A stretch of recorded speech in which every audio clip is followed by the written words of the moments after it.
Welcome to the CompTIA Tech Jobs Report for May 2024. Let's jump right in.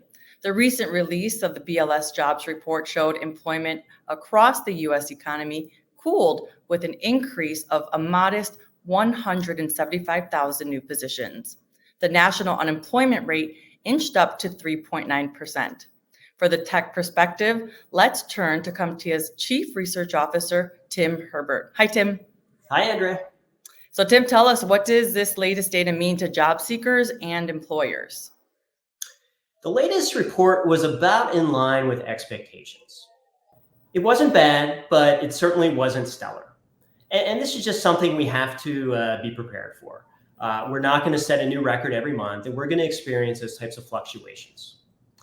A rundown of the 4 key metrics that we track in the CompTIA Tech Jobs Report shows that 2 were in the positive and 2 fell back slightly. And probably the most notable metric I'd like to call your attention to is the tech unemployment rate. It did fall back again and now resides at about 2.8%. And as a reminder, the unemployment rate, that is the measure from the Bureau of Labor Statistics, and it tracks those that are actively seeking employment. So the reverse of a 2.8% unemployment rate for tech occupations is that more than 97% of tech workers that want a job have a job. So there really aren't that many available workers sitting on the sidelines. So even though we have seen just the recurring layoff announcements in the news, they tend to overshadow when companies hire. And we know this is the case because the unemployment rate remains low, that workers, they may transition to different sectors, or maybe they find employment with a small or mid-sized company, or even for, say, a government agency. But we know that a large many of them are being reabsorbed back into the tech workforce. So that is reassuring for job seekers. And it's also a reminder for employers that while the market is not quite the frenzied hiring environment that we saw in 2022 and the early part of last year, it's still very competitive, especially around certain job roles, around certain skills, around certain geographic areas. So employers need to continue to embrace best practices in how they recruit, in how they are positioning their job posting to avoid the practice of, say, overspecking, where they're exaggerating the requirement for 4-year degrees or high-level credentials for entry-level work. And then, of course, also best practices around upskilling and reskilling and actually building their workforce internally. So those are probably some of the key takeaways this month. Thank you for that, Tim. Let's move on to talk about the CompTIA Workforce and Learning Trends Report that just published in 2024. This is one of the ways that CompTIA provides additional context around the jobs market. So, Tim, what can you tell us about this report? Yeah, this is one of our signature research releases. And as you indicate, it's really important to provide context to the monthly labor market data. So what we publish in the Tech Jobs Report, it does an excellent job of tracking changes month to month, both in employment levels, in job postings, and we detail this across states, across metro areas. But it doesn't necessarily provide some of the indications of why. So the research that we publish, the Workforce and Learning Trends, it is from the perspective of HR professionals. We conduct a large-scale survey of slightly over 1,200 HR professionals, both in the US and then also representation across quite a few international markets, UK, Australia, Japan, segments of the Middle East. And it's really just to help understand, because HR, beyond hiring, they are so critical to talent development, to the employee experience, to career pathways. So we really want to understand their perspective, and we capture this in 5 key trends. And then in addition to the 5 trends, We also detail several spotlights. Think of these as call-outs around key areas such as the amount companies plan to spend on training, how they're using industry-recognized certifications, the intergenerational workforce. We're just now on the cusp of Generation Alpha, the next crop of employees about ready to hit the market. And then lastly, our buzzword watch. And this report is free and it's available at the CompTIA website. And there's a lot of data in this report. So I'm just going to touch on a couple of the key highlights. And the first trend states skills-based first approaches increases attention and sharpens the focus on outcomes.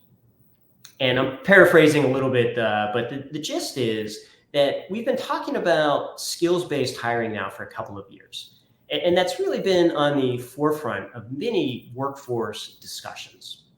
And there's an argument that skills have always been important. And that has always been the case, that employers are looking to hire workers that can do the job.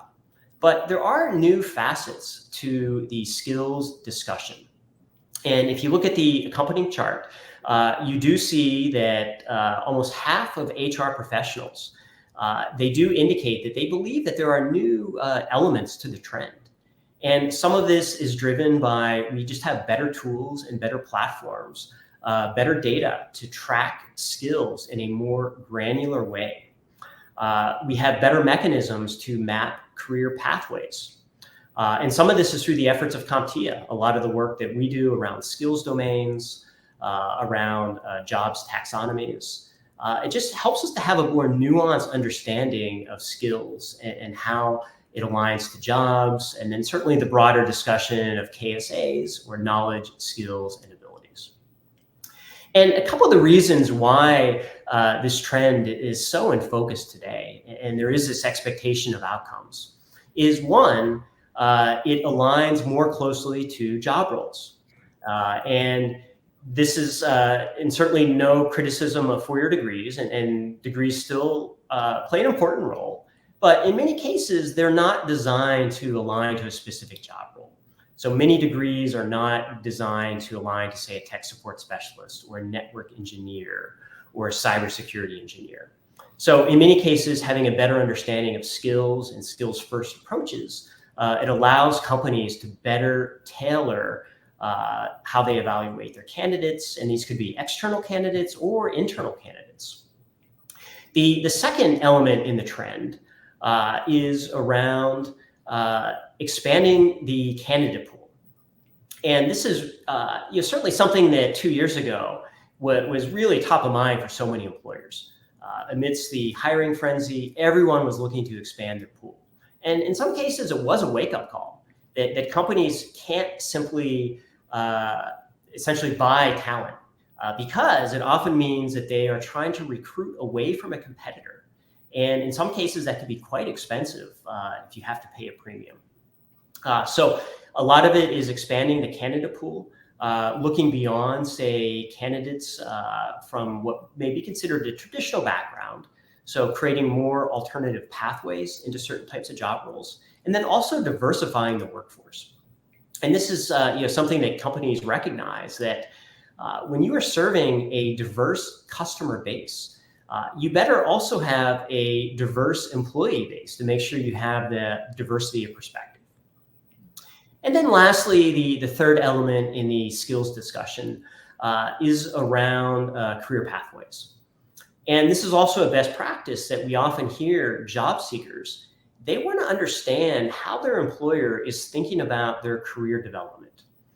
And a lot of employers, they certainly pay lip service to valuing career development, but candidates really want to know, what are the next steps of progression? What is next in my career?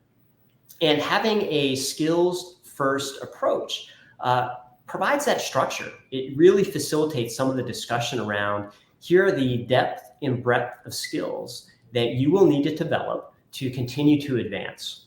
So those are just some of the top level ways that we're thinking about skills alignment and some of the data that supports how this trend is unfolding. And continuing with that thread of skills, what does the research say about the rising importance of digital skills? This is another extension of the skills discussion. And this is something that we've been talking about now for many years. And previously, it may have been under the umbrella of knowledge workers. Much of that has transitioned to the digital workforce. And we see it all around us. Just about every job role across every company is using technology in some capacity.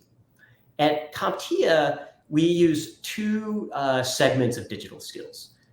Basic digital literacy, and these are often your foundational digital skills, and then advanced digital fluency. So you can think about almost any occupation. There will be specific software applications that they use. There may be specific platforms, specific data sets. So whether you work in marketing or accounting or sales or operation, you can think of all of the different tools that you may use on the job. And this does bear out in the job posting data. This is a quarterly depiction of employer hiring. And you do see a dip during Q4, but that was pretty much across the entire market. It wasn't really a reflection of digital skills per se, but we just had an overall drop in the level of job posting activity.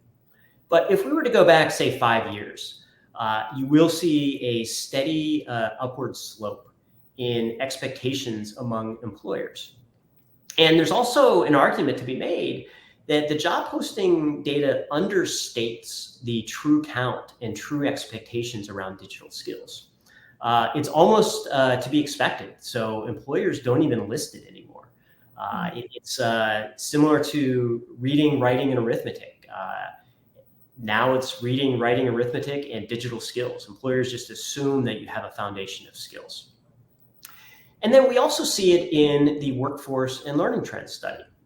Among HR professionals, 7 in 10 said digital fluency is growing in importance. And that remaining 30%, they indicate that it was already very high at their organization. So it's high and it's staying high. So pretty much across the board, and again, across industry sectors, across companies of all sizes, HR expects to continue to recruit candidates that have digital skills. So those candidates are certainly more valuable in the market, and they're often in a better position to land certain types of jobs. And then also from a reskilling and upskilling perspective. And a few of the categories that rank the highest. No surprise, cybersecurity tops the list. And this is really just a reflection, and we've discussed it many times on this program, that cybersecurity is now everyone's responsibility. Whether it's the C-suite or the most junior employee in a company, everyone has a responsibility to protect data, privacy, to be aware of social engineering and other hacking type of practices. The one that moved up the list, though, and we've only started asking about this fairly recently, is artificial intelligence. And again, the percentages are pretty close. So it's not as if there's that much gap between all of these skills. But it's still pretty notable. And some of this could be a reflection that there's so much attention around artificial intelligence. And for some companies, they're really just starting out. So they may rank artificial intelligence as higher because they're playing catch up a little bit to get their staff up to speed. And then some of the other skills, data and analytics, devices and hardware, and then applications. And applications, that's more about using the software tools. It's not necessarily coding, but having a familiarity with different platforms and different software tools. And what is also important here, especially if you are a job seeker, that companies recognize that there are so many applications on the market. The expectation is not to be an expert in everything. It's almost impossible. But employers really value candidates that are able to learn on the job, candidates that are self-motivated to go out and, say, find a free course or a paid course to learn about a new application or learn how to conduct basic data analysis. So it's really just having that always learning mindset, that even if you don't know about a certain digital fluency skill, you're in a position to acquire it, or at least to begin to develop it. And then, as you can imagine, all of these skills are intertwined. Anytime we're using an application, there tends to be a data stream. We have to be aware of cybersecurity. Increasingly, many of these applications are also AI enabled. So there's now an AI component. So they're all working in conjunction, and usually not too much in the way of technology is completely isolated in today's market. So those are just spotlights on two of the trends. There's 3 more trends and many more spotlights covering different facets of the market. So certainly if you're looking to dive in, whether you're an employer or a workforce agency or a career changer, there should be data that is relevant and hopefully helpful to whether you're pursuing a new career or attempting to hire or manage your workforce. Well, Tim, this is a good place to wrap up this month's report. Thank you, as always, for sharing your research insight with us. Thanks, Andrea. And viewers, thank you for tuning in. We will be back here next month for another CompTIA Tech Jobs Report. Thank you.